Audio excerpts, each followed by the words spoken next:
Sport. Is bribing drug addicts taking advantage of people when they're at the most vulnerable? 81333. Start your message with the word tease. You will be charged at a standard network rate. Jean's been in touch. Morning, Neil.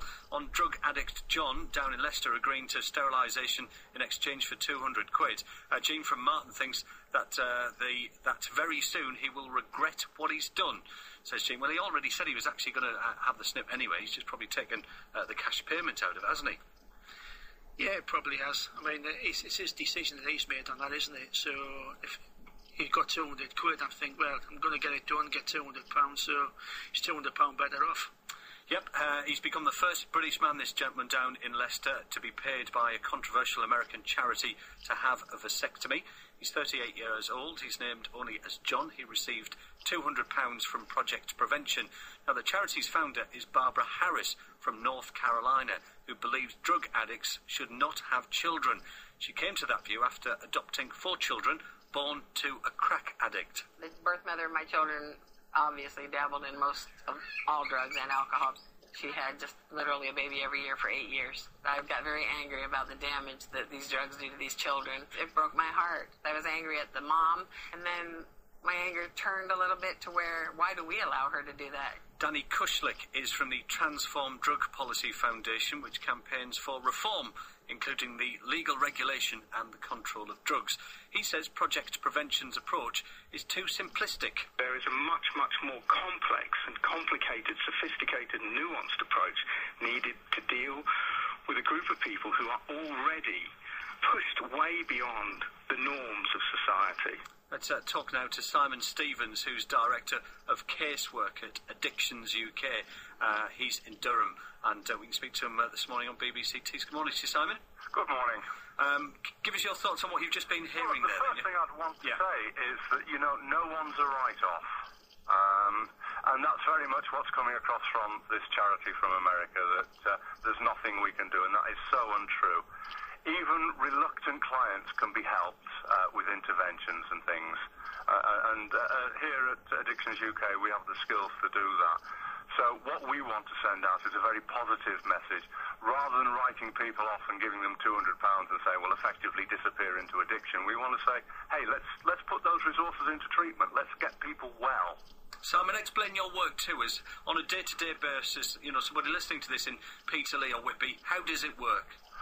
Well, we would mount a family intervention, which is quite a complex process, but it's very successful at getting reluctant addicts to raise their rock bottom and actually make a decision to come into a treatment program. How do you do that? We do that with the help of the family. We do that with loveness and kindness. So coercing people, is it, in a way? Pardon? Is it coercing people in a way? No, it's not coercing. It's right.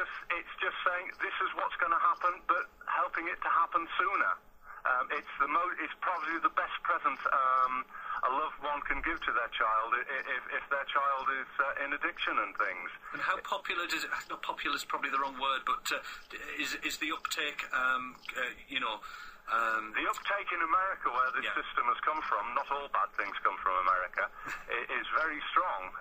It's been around for a good 20 years now, and they are having really great results. All it takes is the commitment of the family and the friends of the addict. All it takes is the resources to do this, and you can change someone's life. And if someone had cancer and things, we wouldn't hesitate in committing those sort of resources to it. And we certainly don't say to the mentally ill, oh, well, you can't have children because you may struggle looking after your children. Some of the points coming in via our text message this morning. The text number is 81333. Start your message with the word tease. Simon, I don't know if you want to react to a few of these. It's a good idea to sterilise drug addicts. Well, will the charity pay for a reversal when they get clean? Says one texter. Well, that's an interesting point. But there again, you're sending such a negative message to the person with it. This is an illness that they have. And we don't say to people with illnesses, you are going to suffer grave consequences. We say, generally, let us help you. Another one here, this druggie should have his tackle cut off and he should get a job and lose his benefits, says another anonymous texter. certainly there should be implications about continued drug use and not helping yourself into treatment. There is treatment available, but we need to pull together to help sick people. We don't say to people with cancer, get yourself well. We provide them with a host of treatment options. Hi, it's Jo.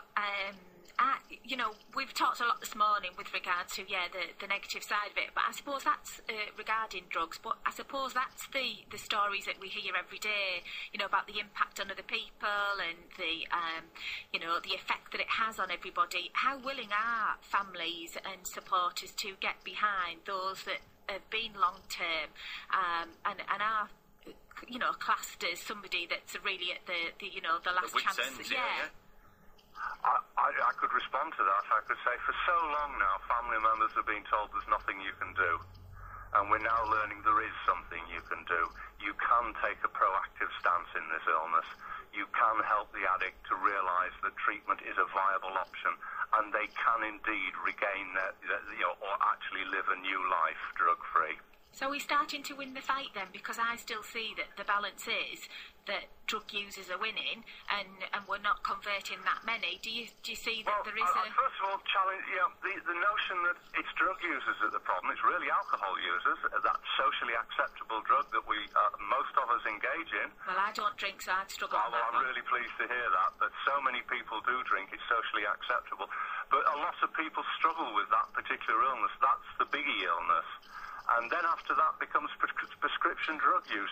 Illegal drug use actually comes quite a way down the scale. It's interesting. I didn't know that. No. Very interesting. Very quickly, Kevin, you want to come in? Just a quick, Kevin. Just a quick question. We obviously rent a lot of property out in houses, as you probably listened earlier on. Have you ever been yourself affected personally by drug users, where you have your house burgled or premises done or your car vandalised?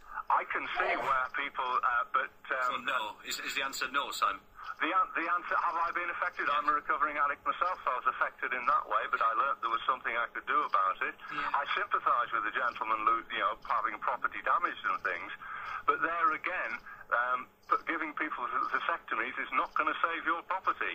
No, getting people into treatment will. I'm just trying to cut the numbers down, that's all. All right, Simon, we're going to have to leave it there. Thank you so much indeed for your call. Simon Stevens, who's Director of Casework at AddictionsUK in Durham. To my guests this morning, to Kevin and Joanne, thanks very much. We need to learn more about the film as well a bit later on. Kevin's supplying a few props too. Which one is it? Warhorse Spielberg. Spielberg. Next year it's going to be a big year. All right. Thanks for coming in today. Enjoyed it. Pleasure. You can